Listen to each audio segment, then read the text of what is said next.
श्रीमद् भागवत गीता का दूसरा अध्याय। सिये राम मैं सब जग जानी, करहूँ प्रणाम जोर जुग पानी।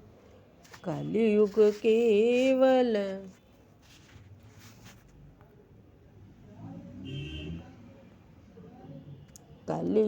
केवल नाम आधारा, सुमिर सुमिर नर उतरहि पारा।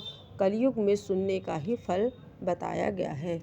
आप श्रीमद् भागवत का दूसरा अध्याय प्रेम पूर्वक सुनिए। इसके सुनने से आपके सारे पाप, कष्ट, दुख, दर्द दूर हो जाएंगे और मनोवांछित फल की प्राप्ति होगी। उत्तरा का गर्भ जब नष्ट हो गया, परंतु भगवान ने उसे पुनः जीवित कर दिया। उस गर्भ से पैदा हुए महाज्ञानी महात्मा परीक्षित के, जिन्हें सुखदेव जी ने उपदेश दिया था। एक दिन राजा परीक्षित शिकार खेलने गए। राजा परीक्षित उत्तरा के बेटे थे। एक दिन राजा परीक्षित शिकार खेलने गए। उन्हें बहुत जोर प्यास लगी। जलाशय नहीं दिखा। वह एक ऋषि के आश्रम में घुस गए।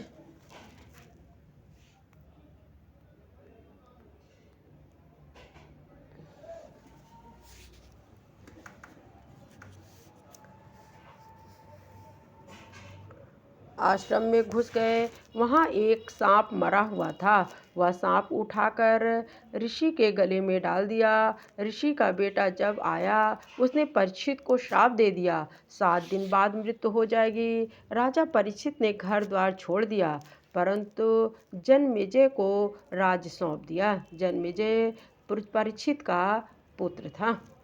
उन्होंने अपने बेटे को जन्मेजय को राज्य सौंप दिया और महात्माओं से परीक्षित जी पूछने लगे, जो पुरुष सर्वथा मरणासन में है, उसको क्या करना चाहिए? सूत जी कहते हैं, जब राजा ने वही ही मधुर वाणी में इस प्रकार संभाषण एवं प्रश्न किए, तब समस्त धर्मों के मर्मज्ञ व्यास नंदन भगवान सुखदेव जी ने उत्तर देने लगे। परीक्षित, मनुष्यों को चाहिए कि उस समय और सभी स्थितियों में अपनी श्री हरि का स्मरण करें, कीर्तन और स्मरण करें। दोनों कानों में अमृत का पान भर भर कर करें, जिससे विषैला प्रभाव जाता रहे और वह शुद्ध हो जाए और वे भगवान श्री कृष्ण के चरणों में कृपा प्राप्त करें। यदि 7 दिनों बाद मन हो तो हमें भगवान का खूब पाठ करना चाहिए, सुनना चाहिए, कीर्तन करना चाहिए और नाम का स्मरण करना चाहिए, जिससे हमारे सारे पाप कम हो जाएं और भगवान की कृपा प्राप्त हो। आपको ये वीडियो यदि अच्छी लगे तो इसे लाइक करें, शेयर करें और कमेंट में बताएं कि श्रीमद् भागवत कथा का पाठ आप लोगों को सुनने में कैसा लगा। राधे राधे। सत्यवती ने पराशर ऋषि से समागम होने पर व्यास मुनि को जन्म दिया, लेकिन व्यास जी घर द्वार छोड़कर चले गए। सत्यवती का विवाह शांतनु से हुआ। ये सब आप सब लोग ये सब जानते ही हैं। शांतनु ने चित्रकेतु और विचित्रवीर का जन्म हुआ। चित्रकेतु और विचित्रवीर की एक भी संतान नहीं हुई। सत्यवती ने व्यास मुनि को बुलाया। व्यास मुनि ने अम्बा को देखा। ये सब आप महाभारत में देख चुके होंगे। आप लोगों को सब ये सब पता होगा, फिर भी आप ध्यानपूर्वक इसे सुनिए। सुनने से मनोवांछित फल की प्राप्ति होगी। अगर ये श्रीमद् भागवत महापुराण का पाठ सुनने में आपको अच्छा लगे तो इसे लाइक करें, शेयर करें और कमेंट में बताएं कि श्रीमद् भागवत महापुराण का पाठ आपको सुनने में कैसा लगा। व्यास मुनि ने जब अम्बा को देखा तो अम्बा डर गई और आंखें बंद कर इससे धृतराष्ट्र नामक पुत्र हुआ। व्यास मुनि के पास अंबिका को भेजा गया। अंबिका भी भयभीत हो गई। उसने पांडु नामक पुत्र हुआ। व्यास मुनि के पास अंबिका ने दासी को भेज दिया, जिससे विदुर नामक पुत्र हुआ। विदुर की भी भागवत में अलग ही भूमिका है। एक बार भगवान श्री कृष्ण जी महल में पधारे। दुर्योधन अपने भवन में ले जाना चाहता था, लेकिन भगवान ने दुर्योधन के घर का राजभोग त्याग कर विदुरानी के घर गए। विदुरानी प्रेम में इतनी विहल हो गई कि केले के छिलके भगवान को देती जाती और गूदा नीचे फेंकती जाती। भगवान भी इतने प्रेम से उन छिलकों को खा रहे थे कि कुछ कहा भी नहीं जा सकता। भगवान तो प्रेम के भूखे हैं। राम ही केवल प्रेम प्यारा, जान ले हूँ जो जान निहारा। सुनने में श्रीमद् भागवत महापुराण का दूसरा पार्ट अच्छा लगे तो इसे आप सब लोगों से रिक्वेस्ट है कि इसे शेयर करें, लाइक करें और कमेंट में ज़रूर बताएं कि आपको ये कथा सुनने में कैसी लगी।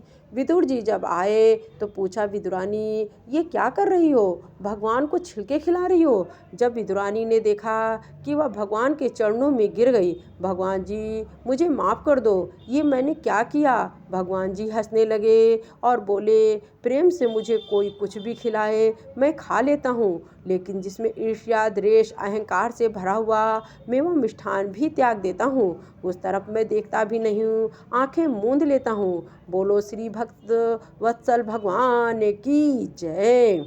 दूसरों को सुख देने से सुख मिलता है, दूसरों को दुख देने से दुख मिलता है, ऐसा शास्त्र कहते हैं। परहित सरिस धर्म नहीं भाई, पर पीड़ा सम नहीं अधिमाई। भगवान के 24 अवतार हुए हैं, ये आप सभी लोग जानते हैं। उन 24 अवतार कौन कौन से हुए हैं? नारायण का अवतार हुआ, भगवान की नभि से उत्पन्न कमल से प्रकट हुआ भगवान विष्णु ने धर्म की रक्षा के लिए नारायण का अवतार लिया।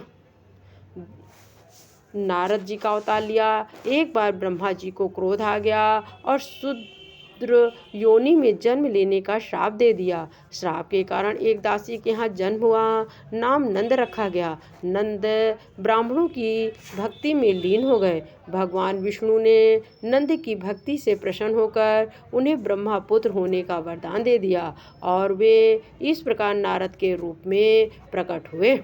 तीसरा अवतार लिया नरसिम्हा अवतार। नरसिम्हा भगवान विष्णु के चौथे अवतार माने जाते हैं। हिरण्यकश्यप एक शक्तिशाली राक्षस थे। ब्रह्मा से वरदान प्राप्त किया था कि उसे कोई भी मनुष्य, देवता या जानवर भी नहीं मार सकता है, ना ही दिन में ही, ना ही रात में, न घर के अंदर न बाहर। वह खुद को भगवान मानने लगा और अपने भक्त प्रहलाद को भगवान विष्णु की पूजा करने से रोकने लगा। नरसिम्हा का प्रकट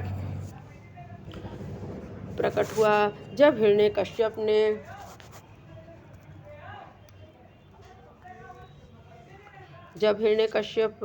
ने प्रहलाद को मारने का प्रयास किया तो भगवान विष्णु खंभे से नरसिम्हा रूप में प्रकट हुए। नरसिम्हा भगवान ने खंभे से प्रकट होकर हिरण्यकश्यप का वध किया। बोलो प्रहलाद की जय, बोलो नरसिम्हा भगवान की जय। सनक, सनंदन, सनातन, संत कुमार, ये चारों ब्रह्मा जी के मानस पुत्र हैं, जिन्हें चार कुमार या सनकादि ऋषि भी कहा जाता है। इन्हें प्रथम दृष्टि से प्रकट हुए माना जाता है। ये चारों भाई एक साथ ही रहते हैं और हमेशा 5 वर्ष के ही बने रहते हैं। राम का जन्म, ये सब तो आप सब लोग जानते ही हैं कि भगवान राम का जन्म अधर्म का नाश के लिए और धर्म की स्थापना करने के लिए हुआ था। रावण जैसे दुष्टों का अंत करने और रावण जैसे दुष्ट का अंत करने के लिए हुआ था। त्रेता युग में भगवान राम का जन्म हुआ। कृष्ण का जन्म, भगवान कृष्ण का जन्म मथुरा के कारागार में हुआ था। ये सब आप लोग जानते ही हैं कि द्वापर में भगवान श्री कृष्ण का जन्म हुआ था। बलराम का जन्म रोहिणी के गर्भ से हुआ था।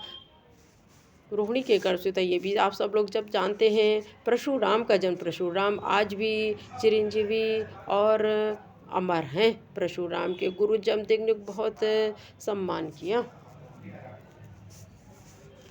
भगवान बुद्ध का अवतार। भगवान बुद्ध का जन्म दुखों से मुक्ति दिलाना था। मत्स्य अवतार जल प्रलय और मनु की रक्षा करने के लिए मत्स्य अवतार लिया था भगवान जी ने। बोलो मत्स्य अवतार की जय। कूर्मा अवतार भगवान विष्णु का एक अवतार कूर्मा अवतार भी था। समुद्र मंथन के दौरान मंदराचल पर्वत को अपनी पीठ पर सहारा देना था। इस अवतार में कछुए का रूप धारण किया, जिससे देवताओं और असुरों को समुद्र मंथन में मदद मिली, जिसके परिणाम स्वरूप अमृत और कई अन्य रत्नों की प्राप्ति हुई। वाराह अवतार का मुख्य उद्देश्य पृथ्वी को, जो हिरण्याक्ष नामक राक्षस द्वारा समुद्र में छिपा दी गई थी, उसे बचाना और हिरण्याक्ष का वध करना था। ये अवतार भगवान विष्णु ने लिया और कृष्ण को मूल स्थान पर पुनः स्थापित किया। बोलो वामन भगवान की जय। वामन बलि के दरबार में गए और 3 पग भूमि दान में मांगी। बाली जो दानवीर थे, राजा बलि ने 3 पग भूमि खुशी खुशी से दान कर दी। वे भगवान को पहचान गए। बोलो वाराह अवतार भगवान की जय। हरि का अवतार धर्म की स्थापना के लिए हरि का अवतार हुआ। कपिल देव अपनी माता देवहूति और कंदम ऋषि मुनि की संतान थे। अपनी माता को ज्ञान का उपदेश दिया कपिल देव ने। बोलो कपिल देव भगवान की जय। दत्तात्रेय का अवतार ब्रह्मा विष्णु महेश संयुक्त अवतार के रूप में माने जाते हैं। वेदव्यास वेदों की रचना करने के लिए अवतार हुआ। बोलो वेद व्यास भगवान की जय। मोहिनी अवतार भगवान विष्णु का एक सुंदर स्त्री रूप है, जिसका मुख्य उद्देश्य समुद्र मंथन के बाद देवताओं और असुरों के बीच अमृत के वितरण में संतुलन बनाए रखना था। मोहिनी ने असुरों को मोहित करके अमृत देवताओं को पिलाया, जिससे देवताओं को अमर तत्व प्राप्त हुआ और असुर अमृत से वंचित रह गए। बोलो मोहिनी अवतार भगवान की जय। ऋषभदेव जैन धर्म में ऋषभदेव को प्राचीन प्रथम तीर्थकर माना जाता है, जो मोक्ष के मार्गदर्शक हैं। बोलो ऋषभदेव भगवान की जय। धन्वंतरी का जन्म समुद्र मंथन के दौरान हुआ था। समुद्र मंथन में निकले 14 रत्नों में से एक है, जिसके हाथ में अमृत कलश और दूसरे हाथ में जड़ी बूटी और औषधि थी। आदि अवतार प्रणाम। कल्कि अवतार अब भगवान जी कल्कि के रूप में आने वाले हैं।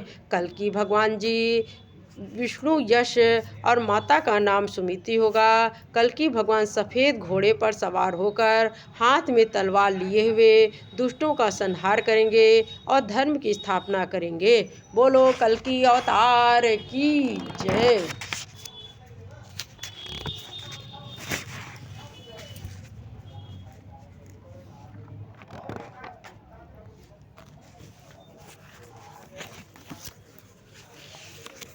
सप्त ऋषि वशिष्ठ अग्नि भारद्वाज विश्वामित्र गौतम मुनि और जमदग्नि कश्यप 7 आज भी 7 ऋषि अमर हैं।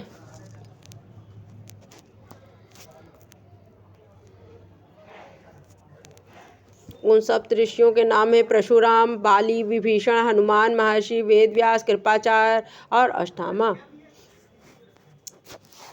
महाभारत का युद्ध भीष्म की गदा दुर्योधन की जंघा पर पड़ी। 18 दिन तक 18 दिन युद्ध चला, जिससे वो घायल हो गया और जब उससे दुर्योधन से पूछा गया, अंतिम कोई आपकी इच्छा है? तो दुर्योधन बोला, हम सब 100 थे, उनमें से 99 भाई मारे गए, पांडु 5 थे, पांचों बच गए। उनमें से एक ही मर जाता तो संतोष हो जाता। पांचों पांडवों के सिर काट कर ले आओ। अस्थामा रात में शिविर में घुसा और पांचों बच्चों के सिर काट कर ले आया।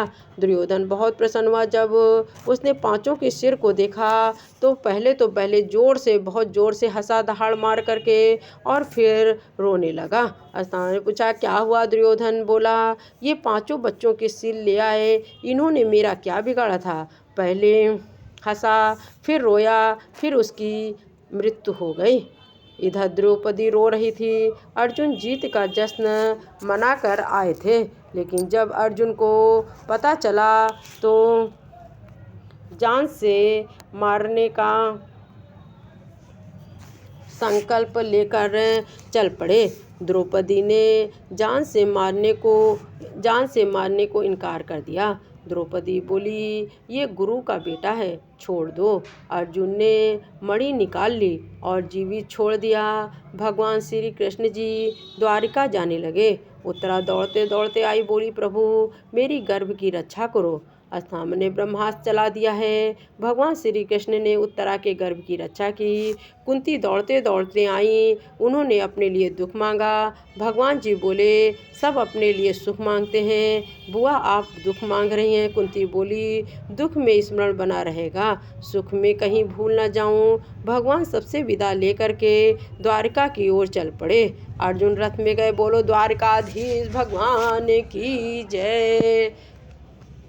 ये श्रीमद् भागवत गीता का दूसरा अध्याय समाप्त हुआ।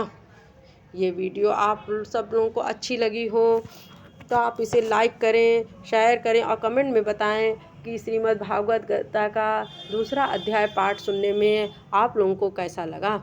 सब मिलकर के बोलो, राधे राधे राधे राधे। धर्म की जय हो, अधर्म का नाश हो, प्राणियों में सद्भावना हो, विश्व का कल्याण हो, मंदिर का निर्माण हो। हर हर महादेव, हर हर महादेव, हर हर महादेव।